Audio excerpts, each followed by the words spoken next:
Hello everyone, this is Colin once again. This video is the continuation of the Robert Spencer book review. This is Chapter 6, and it's entitled Islamic Law, Lie, Steal, and Kill. In this chapter, Spencer has made a lot of points. He's used many resources and quoted many people.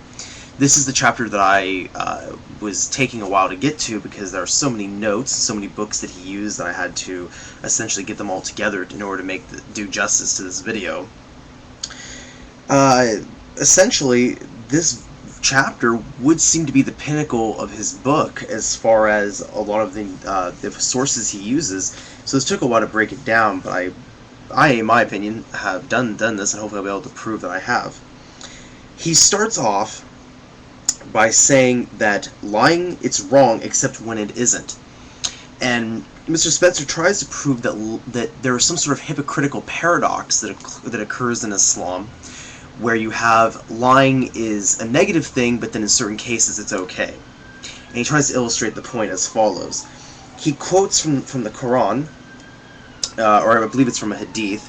He says, "It is obligatory for you to tell the truth, for truth leads to virtue, and virtue leads to paradise, and a man who continues to speak the truth and endeavors to tell the truth is eventually recorded as truthful with Allah, and beware of telling of a lie, for telling of a lie leads to obscenity, and obscenity leads to hellfire, and the person who keeps telling lies and endeavors to tell a lie is recorded as a liar with Allah."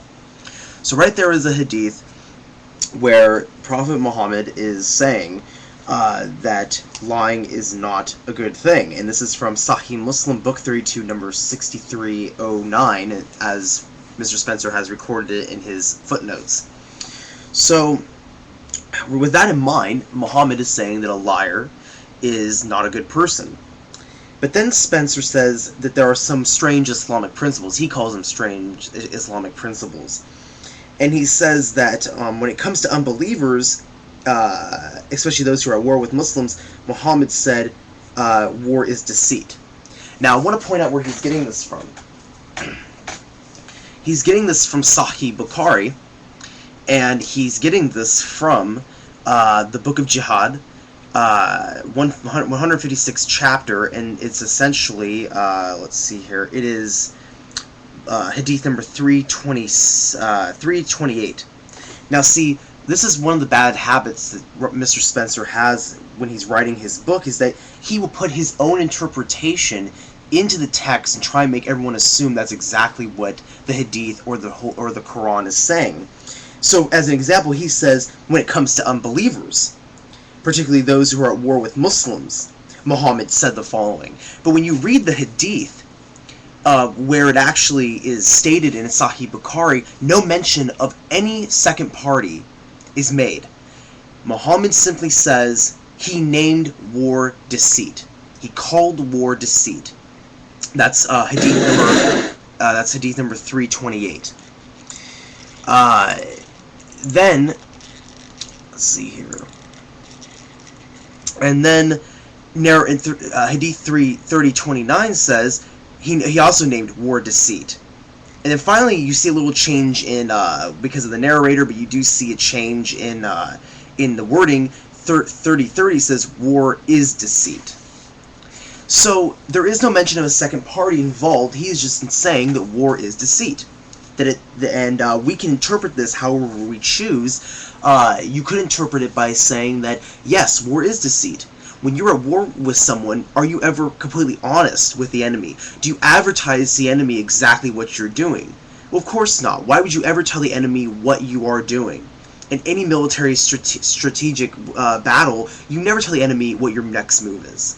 Even if it's down to a simple game of chess or to real live combatants, you never tell the enemy what you're doing.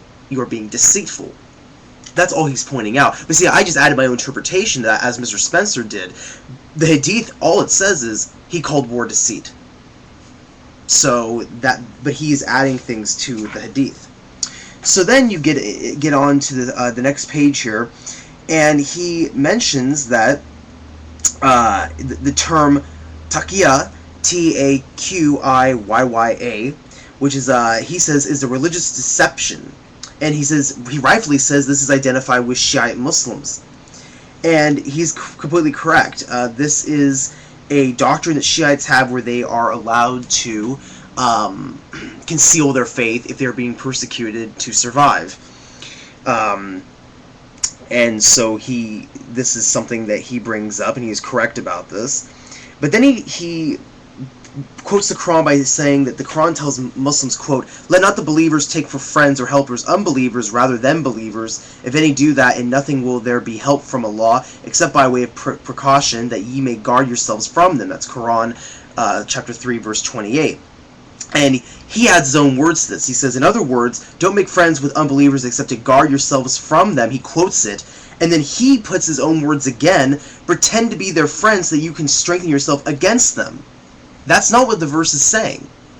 The verse is saying, and this concept has occurred before, and there have been many Muslim scholars who have refuted this misconception that the Quran says that Muslims cannot be friends with Christians or Jews. The correct English rendering of the Arabic word is allies, which basically means do not become military allies with the Christians or the Jews. Nowhere does the Quran say that you cannot be friends with or kin with Christians or Jews. There are many examples in Islamic history where Christians and Muslims got along fine and were, in all intents and purposes, friends. But what the Quran is saying is be cautious. And you also have to remember when this verse was revealed. It was revealed during a time when the Muslims really had to fend for themselves, and they really had to be careful who they were being allies with. They would make alliances with some of the major Jewish tribes, and only to be backstabbed by them. So Allah is basically telling the Muslims, be cautious with who you make friends with who are not Muslims. Be careful about who, choose your friends wisely, essentially, is what is being said. But nowhere does the verse say, pretend to be friends with them, so you can attack them later, as Mr. Spencer interpolates into the verse. So Ibn Kathir also, he quotes Ibn Kathir saying, Allah prohibits his believing servants from becoming supporters of the disbelievers. Listen to that. Supporters of the disbelievers. Or to take them as comrades, meaning allies with whom they develop friendships rather than believers. So Ibn Kathir is just saying, don't ignore your Muslim friends over your non-Muslim friends, or don't make a whole bunch of non-Muslim friends and not make not make any Muslim friends. That's what Ibn Kathir is saying, and he quotes that. But he seems to try and twist it in ways to assume that this is all pretend, this is all a game, all an illusion for the Muslims. So essentially, let's see here. He again mentions the whole doctrine, or taqiyya, or concealment. And apparently says this practice is sanctioned by the Quran. It says, anyone who, after accepting faith in Allah, utters unbelief except under compulsion, his heart remaining firm in faith, but such as open their breast to unbelief, on them is wrath from Allah, and theirs will be dreadful penalty. That's Quran 16:106. But the thing is that he seems to trying to force feed us this concept, but this concept is solely a Shiite doctrine. This is pretty much rejected, and Mr. Spencer even says this. It is rejected by Sunnis, who are over 85% of the Muslim population worldwide. But he keeps bringing this up. I'm apparently trying to convince us that maybe all Muslims take part in this, but this is only a Shiite practice. So, with that in mind, he then says that, and I'll quote him, "Remember the next time you see a Muslim spokesman on television professing his friendship with non-Muslim Americans and his loyalty to the United States, of course he may be telling the truth, but he may not be telling the whole truth, or he just might be lying. And it's virtually certain that whoever is conducting the interview will not ask him about this passage of the Quran." Well, now he's trying to play on propaganda and trying to play on people's fears, and I think he's doing an excellent job of it, trying to say that next time you see a Muslim saying, we're friends with the United States, we should just maybe consider that they're full of it. Anyway, this will have to be a part 2 video, so I will make the next one very soon. Thank you for sticking with me. Peace.